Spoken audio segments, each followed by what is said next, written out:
Pripreme za naš put u dva sveta grada počele su već par mjeseci prije samog puta. Svaki džemat je priredio jednu vrstu edukacije i ispraćaja za omladinu koja treba da posjeti Meku i Medinu. Poslanikov alejhi selam džamiji namaz je vredniji kao 1000 namaza na drugom mjestu, osim naravno u Meki. Ubjedljivo najveći ispraćaj je bio u džematu Dramen, iz kojeg je čak 10 omladinaca išlo da obavi umru. Evo da vam objasnim otprilike kako se oni stavljaju. Znači otprilike...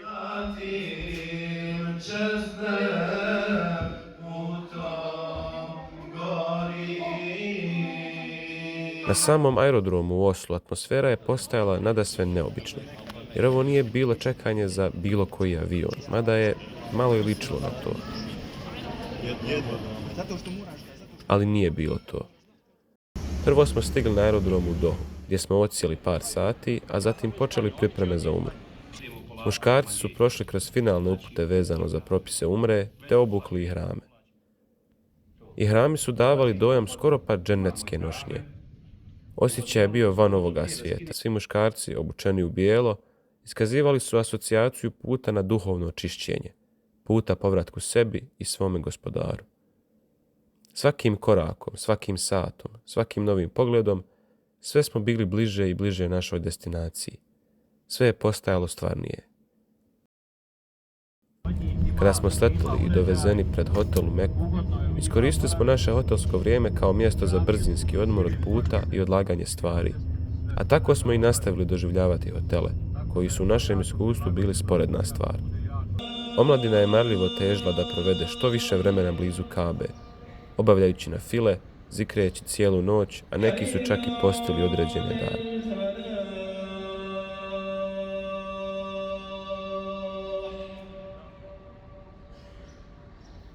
Pored ibadeta, aktuelna je bila i kupovina raznih proizvoda sa velikim rasporom u kvaliteti. Uglavnom su se uzimali pokloni za bližnje ili se uzimala tradicionalna arapska nošnja, koju su vremenom sve više počeli da nose omladinci i omladinke tokom boravka u dva najsvetija grada. Kao dio programa učesnici su obišli brdo Arefat. Taj lijepi osjećaj Arefata, dobro je da ste došli ovdje i čim prije. Tražite od njega da vas pozove da dođete na hađ. Vidjeli ste šta govori, zahtjevno je, treba vremena, treba truda. A usput, između ostalog, su imali priliku upoznati se sa određenim propisima hadža, poput odlaska na Muzdelifu, boravka na Mini, gdje se kamenuje šejtan, a uspjeli su vidjeti i brdo svjetlosti, na kojem su spušteni prvi ajeti časnog Kur'ana. Čuvati od nesreće i tako dalje. I onda oni su ekstremno, strogi u tome, ne širk, ništa, ni blizu tome ne smijemo prići. Sa vremenom, kako vrijeme prolazi, i to se sad u Saudijskoj Arabiji sve polako mijenja. Vrijedna omladina zajedno na čelu sa Edin Efendijom Mezitom i Derviš Efendijom Arešlijom je obavila džumu u Meki i još jednu zajedničku umru prije rastanka sa Kabom. Vrijedno spomena je i to da je ova omladina jedna od rijetkih koja je imala priliku da klanja džumu namaz i u Meki i u Medini tokom boravka dole.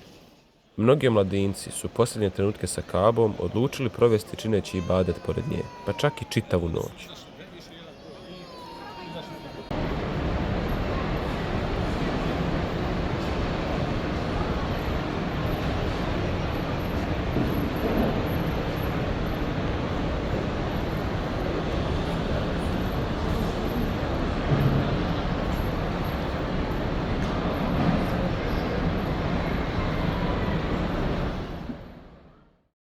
Nakon 6 dana provedenih u najsvetijem gradu na zemlji, omladina se uputila ka gradu poslanika alejhi selam, Medini Munevver.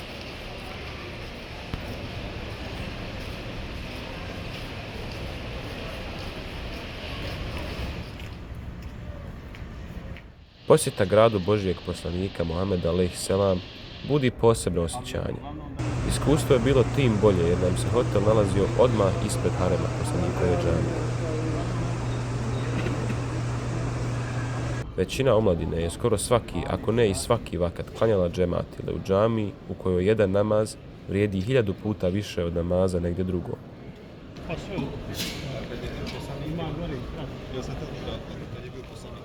jest, ali to je bio mali dio. Da, ali razlika između ove jedne i Kufa na početku.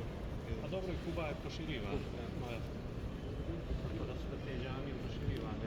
I ono otprilike, ne znam, sedmično ili kako se već napravi taj raspored, drži predavanja i onda se ljudi okupe tu, on uzme neki mikrofon, neki zvučnik i održava predavanja. Ta predavanja su... Omladina se upoznala sa određenim znamenitostima Medine, te malo i o historiji islama. Posjetili smo Mesdžidul Kuba, to jeste prvu džamiju koja je sagrađena 0. godine po hidžri, što će reći koja je sagrađena prije samog ulaska poslanika alejselam u Medinu tokom činjenja hidžre. Također smo posjetili brdo Uhud i mezar u kojem je ukopani Hazreti Hamza, amidža poslanika alejselam.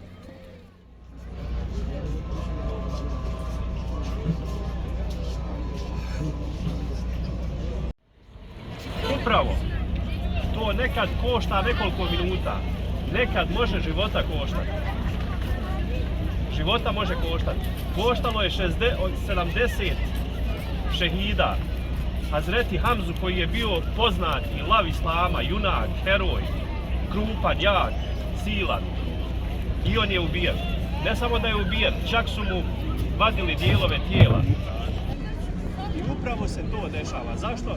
Bitka počinje, muslimani tjeraju ove, ubijaju, jači su, pravi su. Međutim, ovi od ozgo vide jer im je na dlanu da muslimani pobjeđuju i da će biti ratno ubijen.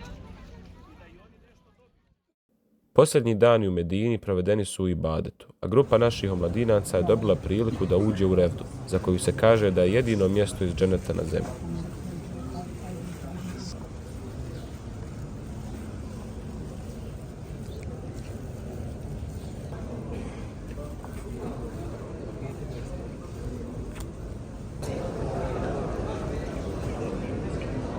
Prizor koji navodi na suze, ako srce to dopusti, je ova zelena kupola, ispod koje je sačuvano od bilo kakvog izjedanja ili degradiranja, leži tijelo posljednjeg Božjeg poslanika, Muhammeda alejselam, a pored njega ashabi Ebu Bekr i Omer.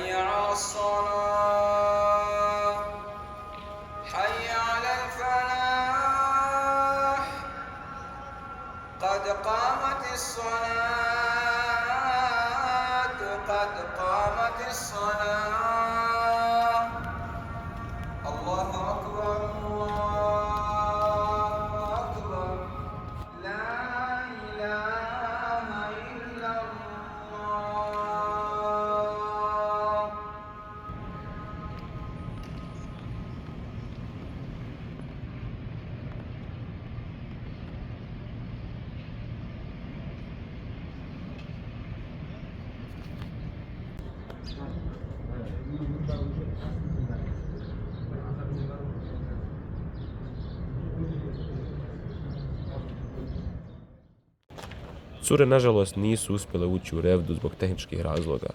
Međutim, to djevojkama ostaje dodatni razlog da još jednom posjete ova dva najljepša mjesta na Dunjaluku.